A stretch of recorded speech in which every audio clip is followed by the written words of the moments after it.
So the Human Science Research Council, in partnership with IPSOS, conducted a survey looking at anti-immigrant sentiment in South Africa. And the study was conducted with a view of understanding how refugees, asylum seekers and cross-border migrants are viewed in this country. Let's get the very latest now and what the study is all about. We're joined via Zoom by Dr. Stephen Gordon from the Human Science Research Council's Development, Capable and Ethical State Research Division. Dr. Gordon, appreciate your time. Thank you very much. What we did with this study is we talked to people in the 4 provinces where the majority of refugees, asylum seekers, and cross-border migrants live: Limpopo, Western Cape, Gauteng, and KwaZulu-Natal. And we were able to divide up the population based on how they felt about foreign nationals.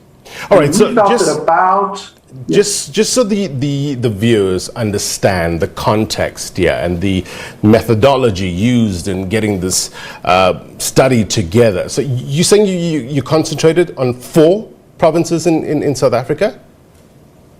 Yes, the 4 provinces where most foreign nationals live. Okay. Limpopo, Western Cape, Gauteng, KwaZulu-Natal. All right. And so in terms of how you went about doing it, talk to us about that. Was it interviews with various people? How did you identify those you wanted to speak to? Absolutely. So this is a provincial representative study. So we went to households, we spoke to the people in those households, and from those interviews, there were about 2,004 of them, we were able to build a provincially representative sample of our population in those 4 provinces, which can really give you an insight into how people think about this important group in our country.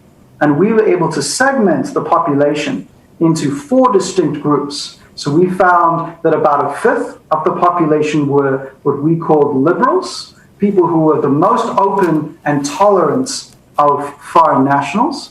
About 1/5 were what we call judgmental, so they were the least tolerant, the least accepting of foreign nationals. And then about half the population fit into one of 2 camps, either those who were careful, those who were somewhat tolerant of foreign nationals but very worried about the impact of immigration, and those who were ambivalent.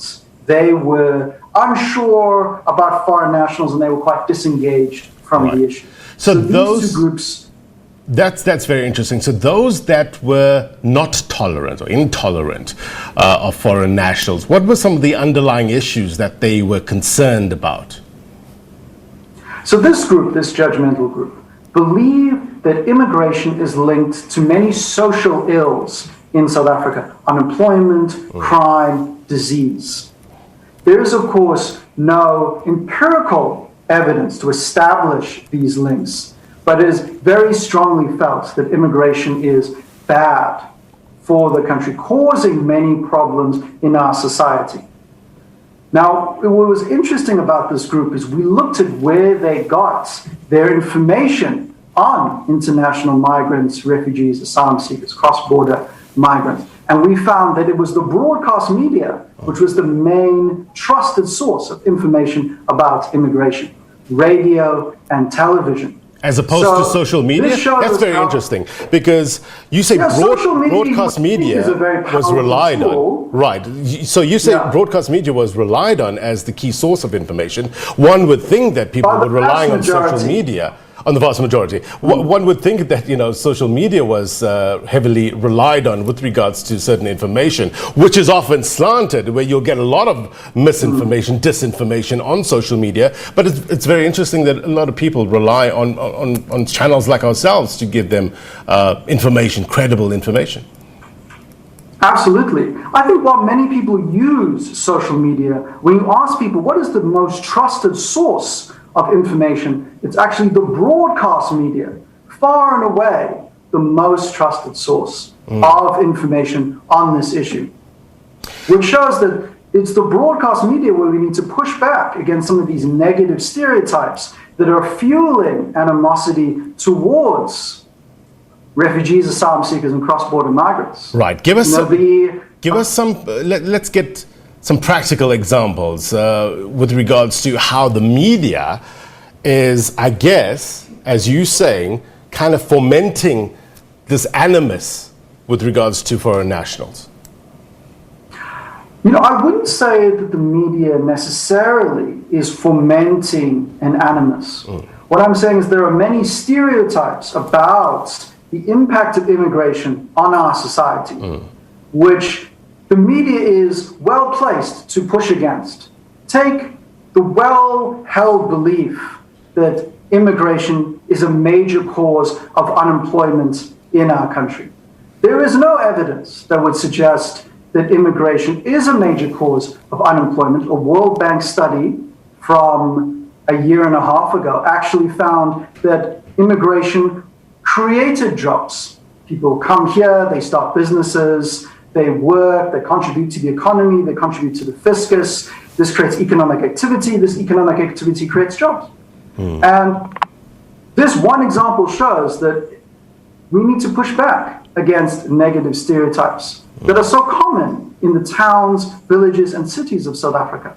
Indeed, the marches that have taken place both in Pretoria yesterday by the Put South Africa First group, as well as previously, centered these myths about the negative impacts of immigration in their discourse.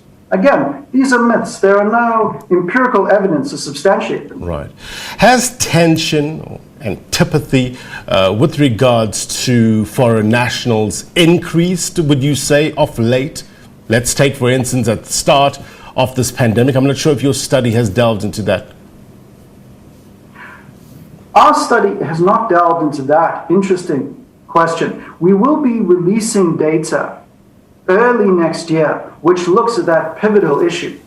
But I think if we look at the tenor of debates over the last 6 months, I think we can see rising tension. So while it is not clear that hostility has grown worse, certainly tensions are on the rise.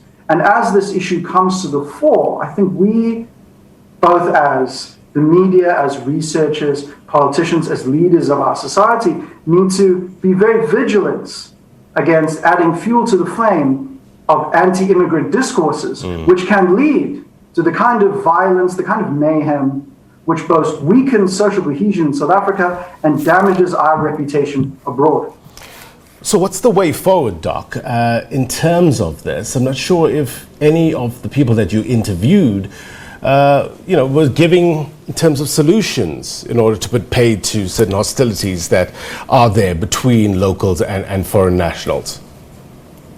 No, that's a very, very important question. Sometimes when we talk about this issue, it's always about the negativities. We talk about the problem, we don't talk about how to solve the problem.